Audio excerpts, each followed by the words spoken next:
to jsou zívánky. To jsou zívánky, ty bys ještě pinkala? Ještě by pinkala? Ale musíme se podívat do plínečky. Musíme se podívat do plínečky, jestli tam něco nebude. Nějaký poklad. No jo, podíváme se. No, maminka tě přebaluje. Maminka, máma. Ale ty jsi krásná.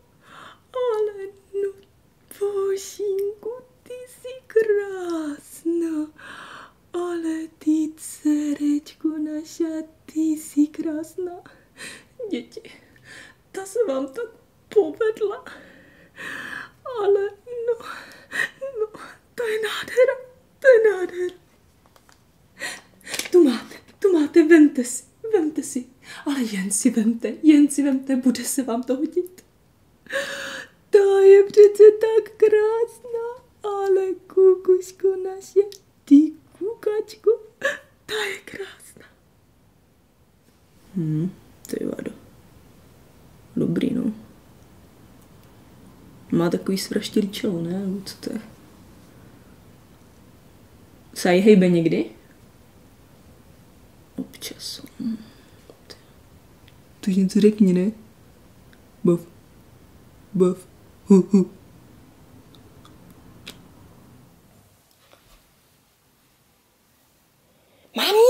Mami! Už je pobudila. Má otevřený ošiška. A kuk. A kde je máma? Kuku. A kde je máma? Kde je kuk? Kuk. Ale prosím tě. Co to tady máme? Co to je? Co to je? Kuku.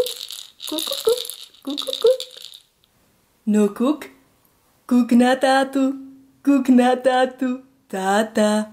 No jasně, táta. Řekni táta. No děda. Řekni děda. No jasně, děda. Hele, ale ty to řekla. Fakt? Až se usmála na mě.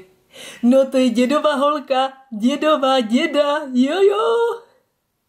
No ale ty očička, to je celá maminka, že? Celá maminka. No ale to je celý tatínek. Maminka, prosím vás, to vidím. Má bradičku, Auška, to je přece celý tatínek. O kuky, puši.